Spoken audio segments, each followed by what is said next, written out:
Hello guys and welcome to Metal Wani. Today we're here with Katatonia. How are you doing? I'm great. How are you? Really good. You're receiving lots of positive critics for the Fall of Hearts at the moment, and I mean they're so well deserved. It's a brilliant album. Thank you. Since this is your 10th long player now, how did it feel for you to write it? Has there been a certain pressure that you need to release a true masterpiece with this one? Or was it rather easier now that you've crossed that magical number 10? Yeah, I think there was definitely a lot of, like personal, it was actually a big step for us to kind of, challenge us. I mean, it's a 10th album, as you said. It's quite a long way down the road of our discography, and making 10 albums, you reach a point where you kind of struggle not to repeat yourself. You have to reinvent yourself, and you always have to make what you feel is a better album than the last one. So it's getting harder and harder to make an album these days, and this is probably the reason why it also took longer this time to make it. But I'm very happy with the album because we did work hard and we did work long on it. So at the end of the day, it actually fulfilled our vision and it came out as we hoped. But it was very hard. Roger joined the band literally while you were finishing the recording. How difficult was it for him to integrate himself into that Katatonia universe in such a short time? Yeah, I guess that was a challenge. I mean, we have two new members in the band, and I guess for Daniel Moilanen, he could prepare himself more because he was more involved with the writing process, and we sent him all the demos when we wrote the album, so he could prepare for himself and practice a lot. And obviously that opened up also doors for us because when we communicate with him, we found out that there was no borders, no compromises on anything that we could do drum-wise. So that also helped writing the album, open up everything, all the abilities were there. With Roger it was different because he came in so late in the process that we were almost finished with the whole album when we actually got hold of him and decided that he would be a new permanent member. So he was just able to put down his flavor in form of a few solos on the album. So, but at least he managed to put his mark on there, so he's on the album. Yeah, definitely. And your song Serac is amazing, and I was googling its meaning, and I found out that it's a block of ice on a glacier that may topple or break apart with little warning. Yeah. Where did you get that inspiration to the name from? That really has to be asked to Jonas because he's the one responsible behind that. But he likes to be cryptic like that. He always spends a lot of time with synonyms, and he always tries to find something that you definitely have to look up, otherwise you wouldn't have a clue what it is. Yeah. Yeah. So I think he's even expanding this thing now by going into other languages as well. He's using a lot of the French words, and also he's been using a lot of the Greek and Latin words. And he just likes to mix that up, it makes it a little bit more mysterious, and it just has a nice ring to it as well. Yeah, as you said, I guess after a while it gets difficult to still find new topics and not get boring. So, yeah, you need to expand to different languages apparently. Yeah. Your artwork is once again so atmospheric, and it seems as if birds always played a big role in Katatonia's artwork. What do they symbolize for you?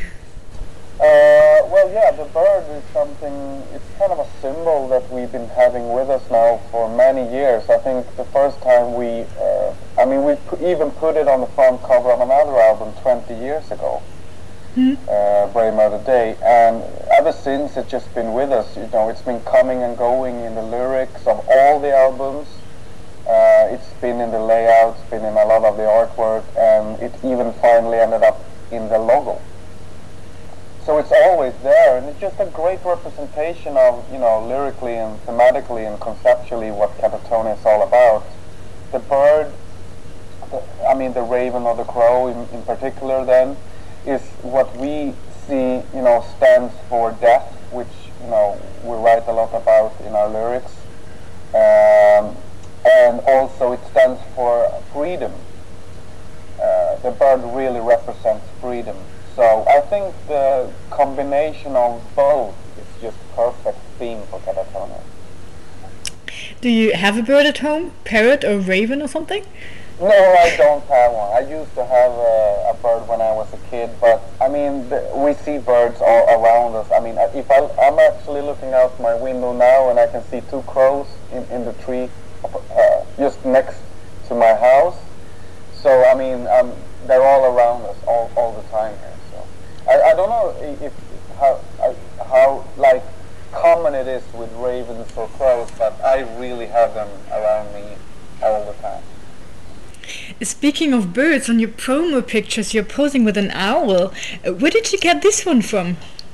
Yeah, the owl was actually another entity that we are very intrigued by, because it's very, it's just kind of mysterious and holds some integrity to it, I think. And I think the crow kind of raised the bar a little bit for those photos. We were trying to get a little bit of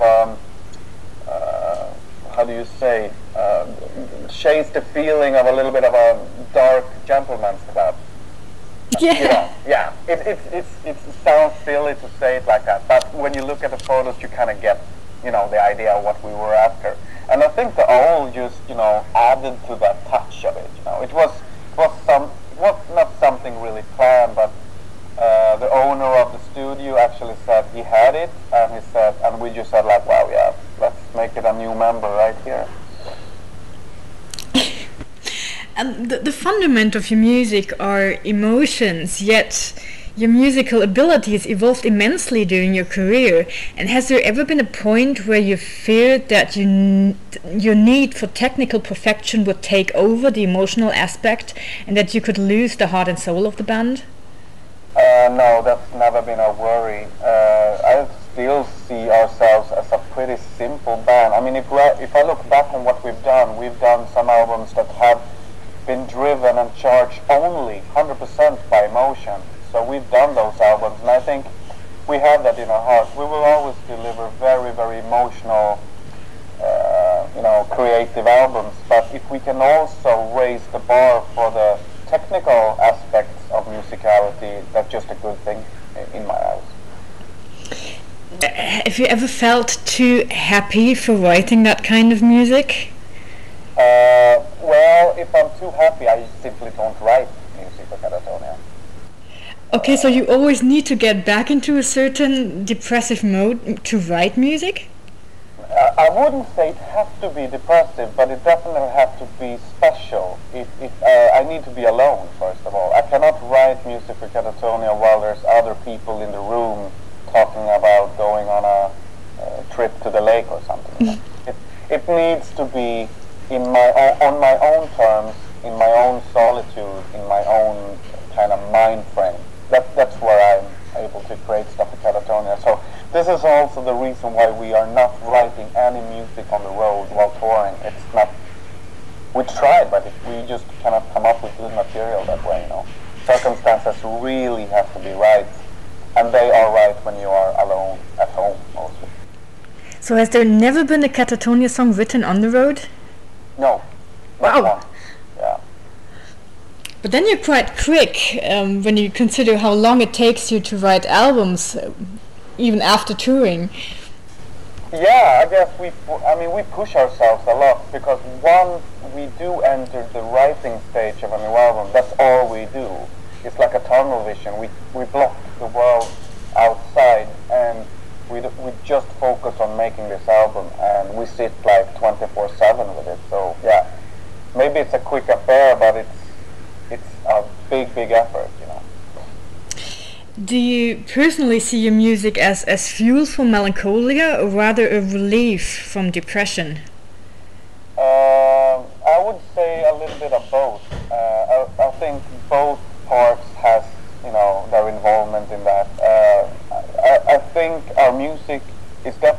able to, change someone's mood and set it accordingly very melancholic. But I also think that melancholic people,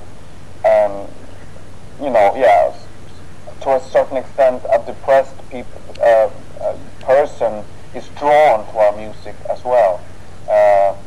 It's just some kind of magnet that works both ways. I haven't been analyzing it too much because for me it's just natural. I've been doing it for so long now that just something that I see part of my daily life. It's like it's like a medication. You just don't think about taking it anymore. You just do.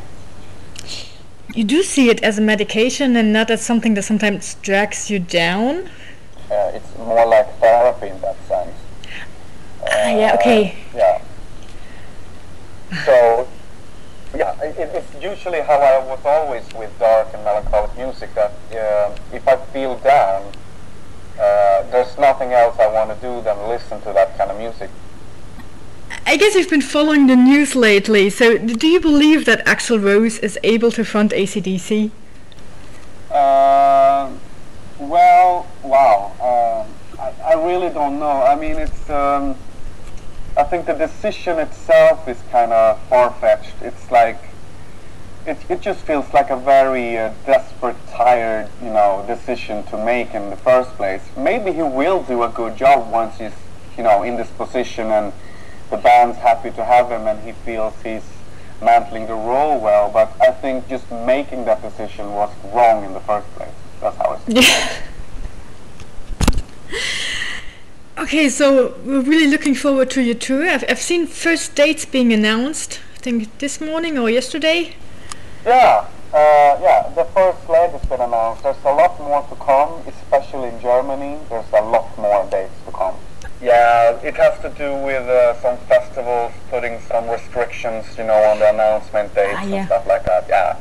So people should not fear. I mean, there's probably no other country in Europe that get as many gigs on this tour as Germany. All right, Anders, thank you so much. All right, thank you. Have a nice day. You too. Bye-bye. Bye-bye.